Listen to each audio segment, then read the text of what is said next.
Queen is helped by the Duke of Kent and his sister, Princess Alexandra. She's been doing official duties for 50 years. The package arrived at Kensington Palace on a quiet Wednesday afternoon, completely unexpected. Catherine was reviewing her packed schedule when her private secretary entered, carrying an ornate wooden box that clearly belonged to another era, crafted to safeguard treasures of the highest significance. The return address made Catherine pause. Princess Alexandra. Inside, a handwritten note accompanied a breathtaking collection of jewelry that left her momentarily speechless. These were not ordinary family heirlooms, but pieces that had once belonged to the Queen Mother herself, entrusted to Alexandra decades earlier with very specific instructions about their future. Those instructions, and Alexandra's decision to pass the jewels directly to Catherine while deliberately bypassing Camilla, carried powerful meaning. The timing alone was enough to ignite a storm within the palace, exposing long-simmering divisions that had remained hidden from public view. Princess Alexandra had spent months carefully sorting through her possessions with the same discipline and precision that had defined more than 70 years of royal service. Aware of her age, her health, and the realities of mortality, she was determined to settle her affairs on her own terms before others could do so for her. Among her most cherished belongings were items of profound sentimental value, jewelry given to her not through formal inheritance or official channels, but as deeply personal gifts from family members who trusted her judgment and discretion. The most significant of these pieces came from the Queen Mother, Alexandra's aunt, who had entrusted them to her privately, confident that Alexandra would one day decide their rightful future, in the years before her passing. The Queen Mother had been deliberately strategic about her jewelry, fully aware that its significance extended far beyond monetary value. Official pieces would move through established channels to become part of the crown collection or be distributed according to centuries-old protocols, but these items were different. They were deeply personal treasures meant for individuals Alexandra believed would truly cherish and honor them. Some were given with quiet verbal instructions, private wishes shared only between the Queen Mother and Alexandra during intimate conversations. Among them were a remarkable sapphire and diamond brooch worn by the Queen Mother throughout countless public appearances, a pair of pearl earrings with a lineage tracing back to Queen Mary, a striking emerald and gold bracelet, both bold and delicate in design, and most notably, a tiara privately owned by the Queen Mother separate from the official royal collection, and acquired through her own family connections, rather than through marriage into the Windsors. These were not merely objects, but living pieces of history, threads binding together the women who had guided the monarchy through war, triumph, peace, and scandal. The Queen Mother's instructions were clear in spirit, if not in legal detail. The pieces should ultimately go to someone who embodied the values she had championed: service over status, public connection over aristocratic distance. She had witnessed firsthand the damage caused when royals placed personal comfort above institutional duty, and she held strong views about who truly understood those principles. Over the decades following her death, Alexandra watched the family evolve, observing marriages, scandals, and successes, and forming her own judgments about who genuinely grasped the meaning of royal service. Among the current generation, Catherine, Princess of Wales, stood apart. Catherine had endured relentless public scrutiny, modernized royal duty while respecting tradition, and consistently placed the institution above personal preference. Alexandra believed the Queen Mother would have deeply approved of her and wanted her to inherit these treasured pieces. The decision was not made lightly. Alexandra consulted trusted advisors, including her lawyer, to confirm there were no legal obstacles. Because the items were personal gifts rather than part of any official collection, she was free to dispose of them as she wished. She also quietly tested family opinions without revealing her intentions. Reactions were divided. Some felt the jewelry should pass to Camilla, the Queen Consort, in keeping with traditional hierarchy, while others agreed that Catherine was the more fitting recipient based on merit and the Queen Mother's likely wishes. The split revealed underlying tensions and a subtle struggle over who truly belonged at the center of the modern monarchy. After careful reflection and prayer, Alexandra reached her final decision. Determined to avoid a public spectacle that might appear calculated to embarrass Camilla, Alexandra arranged the transfer privately. Each piece was professionally cleaned, appraised, and carefully packed with full documentation detailing its provenance and significance. She wrote a personal letter to Catherine explaining the history of each item, the Queen Mother's connection to it, and the reasons Catherine had been chosen. The tone was warm, yet it carried an unmistakable message. Catherine represented the future, and these jewels symbolized the best of the past, to be honored by living the values they embodied. Once everything was ready, Alexandra arranged for the package to be delivered directly to Kensington Palace, bypassing official channels to ensure Catherine could receive it privately, with time to absorb its meaning away from scrutiny. What Alexandra did not anticipate was how quickly news of the transfer would leak, or how explosive the reaction would become once it did. A gesture meant to express trust and confidence was about to transform into a public statement about power, favoritism, and the future direction of the monarchy, just as Catherine opened the box in her private sitting room, away from staff and family, seeking a moment of quiet reflection. Catherine chose to examine the contents of the box in private, without an audience, and when she finally laid eyes on the treasures inside, she gasped. Each piece was breathtaking, a true masterpiece carrying decades of history and meaning. She carefully lifted the sapphire brooch, feeling its reassuring weight in her hand, and imagining the Queen Mother wearing it during her many public appearances. The craftsmanship was extraordinary, the kind rarely seen in modern jewelry, and while each piece reflected a different era and aesthetic, they all shared a timeless elegance that transcended passing trends. Catherine read Alexandra's letter twice, absorbing every word and nuance. It detailed the provenance of each item with scholarly precision, while also offering deeply personal reflections on the Queen Mother's character and values.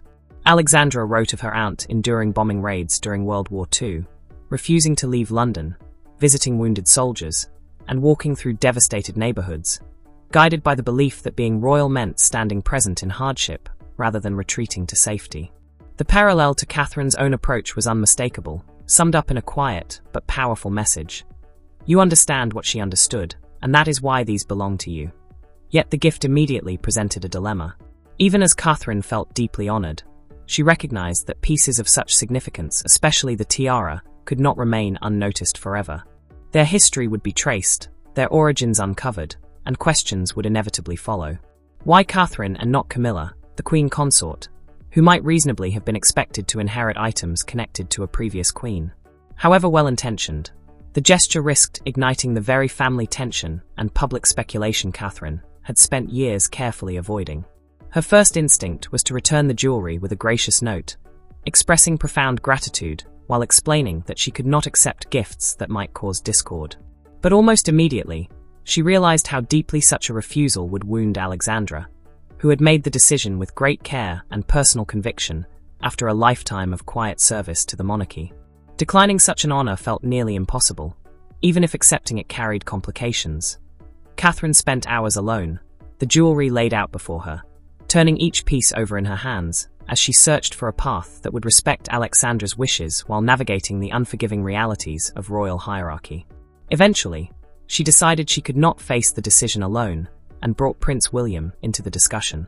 That evening, when he returned home, she showed him the ornate box and explained everything that had occurred. William immediately understood why Alexandra had chosen Catherine and agreed that she embodied the values the Queen Mother had long cherished. At the same time, he recognized the political minefield the situation represented. To outsiders, the transfer could easily be interpreted as a slight against his stepmother, suggesting, however unintentionally, that Catherine was more deserving than Camilla of honoring the Queen Mother's legacy. Such perceptions would require careful handling to avoid unnecessary hurt or conflict within the family and the institution.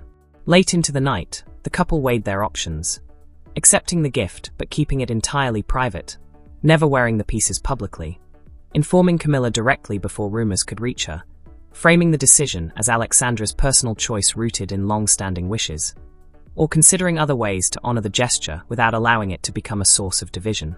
They briefly considered offering to place some of the items into the royal collection, though doing so would have undermined Alexandra's original intention of making a personal and meaningful gift. Every possible option carried advantages and drawbacks, and none fully erased the inherent awkwardness of the situation. Ultimately, the decision was taken out of their hands when a staff member, unaware of the gift's sensitivity, casually mentioned it to a colleague.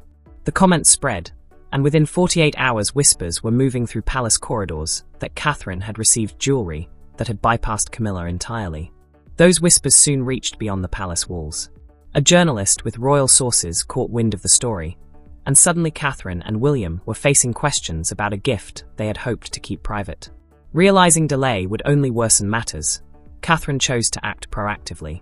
She called Alexandra directly, thanked her warmly, and explained that the news was about to become public.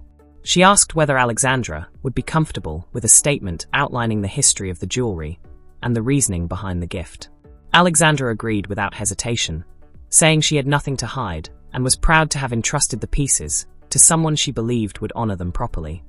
With Alexandra's approval, Catherine worked closely with the palace communications team to craft a carefully worded statement designed to prevent tabloid distortion.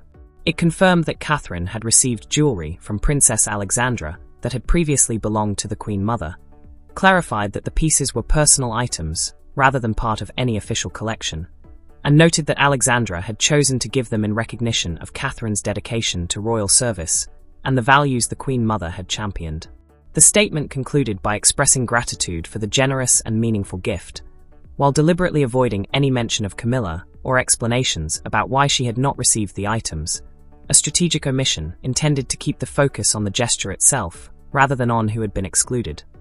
Camilla, however, learned of the gift the same way much of the public did through online news reports, before the palace statement was officially released.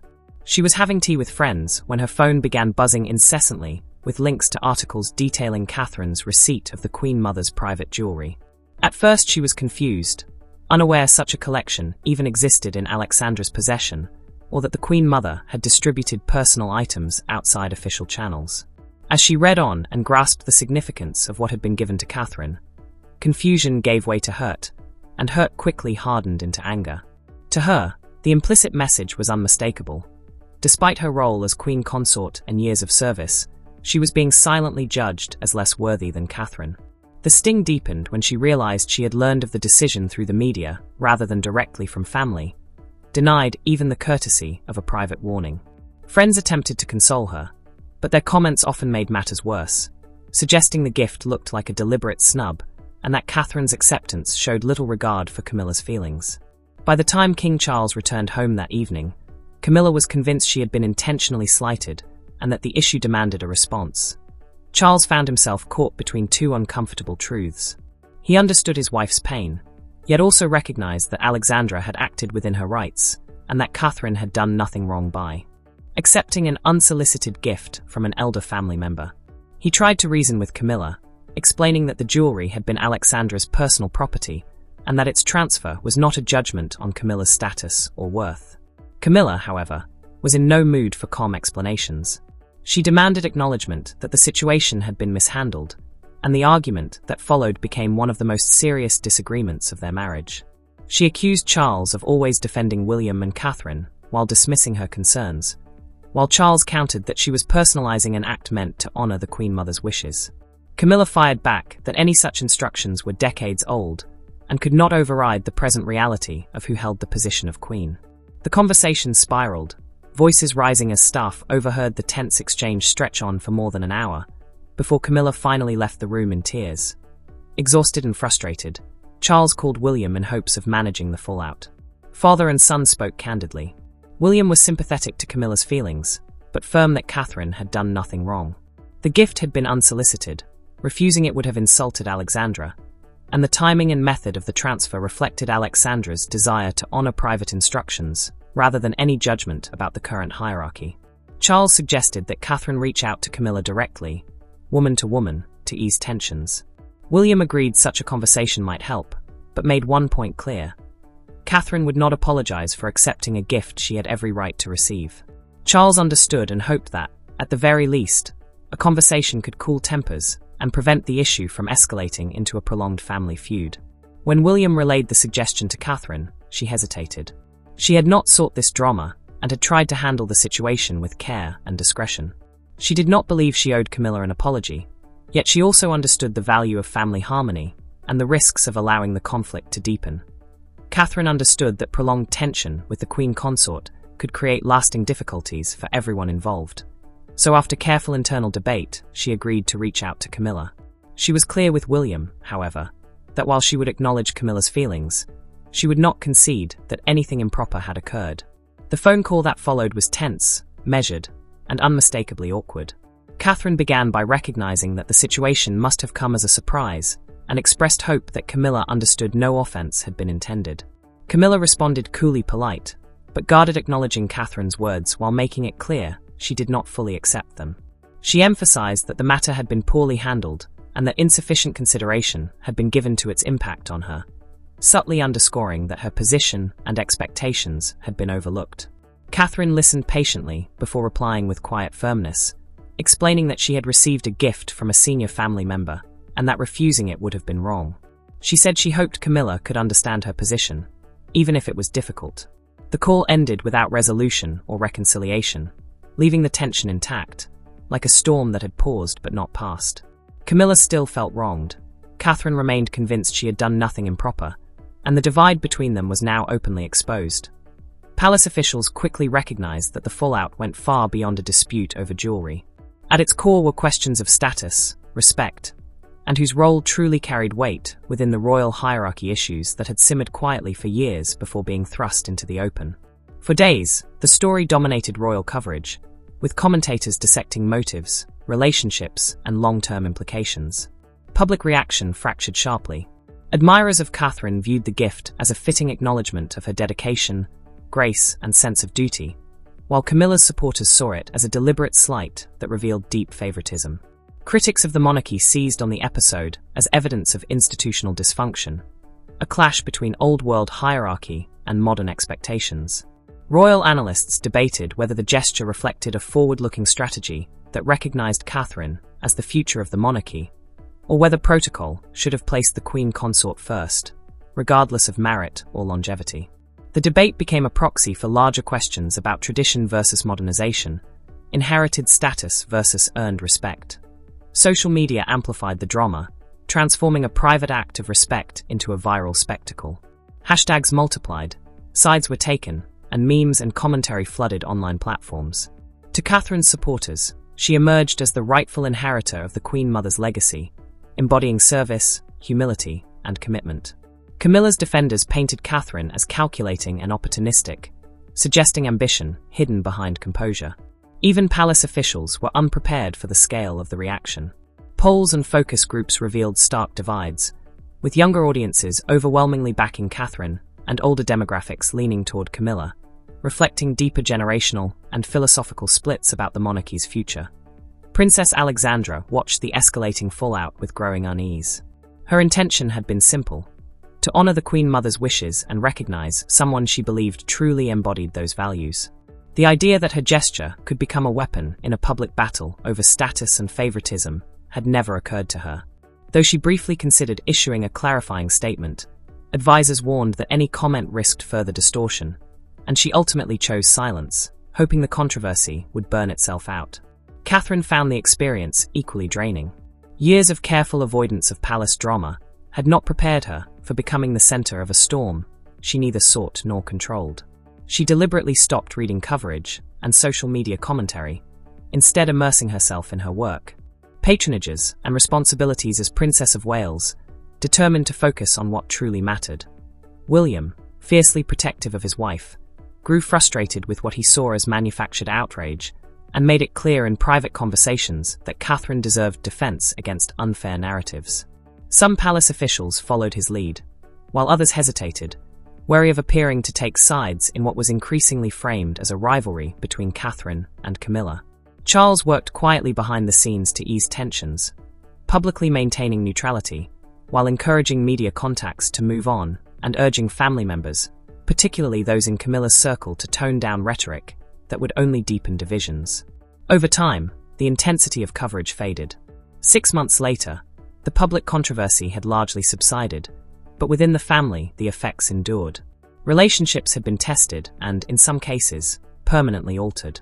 Catherine and Camilla maintained a civil but distant relationship, exchanging polite words at official events without any real warmth. Those close to them noticed the shift immediately. Alexandra, reflecting on the turmoil her gift had caused, remained steadfast in her belief that she had honored the Queen Mother's wishes, even as she acknowledged that the consequences had been far more profound than she had ever imagined. Alexandra remained convinced that her decision had been the right one, even as she regretted the unintended consequences and the way her gesture had been used as leverage in public debates. Wanting to ease the strain she had inadvertently exposed, she wrote separate letters to both women, acknowledging the difficulty of the situation and expressing hope that time would heal the wounds. Catherine replied with genuine warmth and gratitude, deeply appreciative of Alexandra's thoughtfulness, while Camilla's response, though polite, was noticeably cooler, a reaction that saddened Alexandra but did not surprise her. The jewelry stayed in Catherine's care, carefully stored and worn only on select occasions where its significance could be properly honored. Each appearance became a quiet tribute to the Queen Mother and a reminder of the trust Alexandra had placed in her, transforming the pieces into symbols of responsibility rather than mere adornment. Whenever Catherine wore them, she reflected on the values they represented and approached her role with renewed focus, determined to live up to the confidence placed in her by earlier generations. Within palace circles, the controversy exposed fractures that had long existed beneath the surface. Informal factions emerged, often described as Team Cambridge and Team Cornwall, shaping staffing decisions, event planning, and the distribution of institutional support. Though the rivalries never erupted into open conflict, they introduced subtle tension and inefficiencies that complicated daily operations. Senior officials who tried to remain neutral found themselves mistrusted by both sides. In response, King Charles convened a series of family meetings aimed at clearing the air and improving communication. But the sessions were tense and emotionally charged. Discussions quickly moved beyond the jewelry, touching on years of unresolved grievances, perceived slights, and deeply buried frustrations. Camilla spoke openly about feeling constantly compared to Diana, and now to Catherine, questioning whether she was ever fully accepted as Charles's legitimate partner despite her role as queen consort. Catherine, in turn, described the relentless pressure of having to prove her worth under constant scrutiny, where every decision and appearance was subject to criticism. William voiced his frustration at having to protect his wife and children from an institution that often seemed more focused on appearances than on genuine support. Though painful, these conversations proved cathartic. By acknowledging tensions that had long been ignored, the family created space to manage them more constructively. Charles emerged with a clearer understanding of the competing pressures facing his family and a renewed determination to handle these dynamics with greater awareness and care, even knowing he could not resolve every conflict or make everyone feel equally valued. The broader lesson of the jewelry controversy soon became clear. In an institution as complex and closely scrutinized as the monarchy, even well-intentioned symbolic gestures could carry consequences far beyond their original purpose. What had been meant as a private honor for Catherine became a public statement about hierarchy, power, and perceived worth, shaping how future decisions about heirlooms and personal gifts would be made. While this increased caution cost the family some spontaneity and warmth, it was seen as preferable to repeated public disputes. Years later, historians would point to the jewelry incident as a telling illustration of a monarchy grappling with modernization while trying to preserve tradition. Though minor in historical terms, it highlighted enduring challenges around balancing hierarchy with merit, private legacy with public expectation. Catherine kept Alexandra's letter secured in a private safe, rereading it at moments when she needed reassurance about why her work mattered and the values she was meant to embody. The jewelry itself, beautiful as it was, mattered less than the message behind it. A vote of confidence from someone who had served the crown with distinction and believed in Catherine's ability to carry a legacy forward. Whether history would judge her successful remained to be seen, but she never stopped trying. The incident ultimately revealed hidden divisions that continue to shape relationships, decisions, and behavior behind palace walls today, a reminder that even the quietest gestures can echo loudly within the monarchy's enduring story.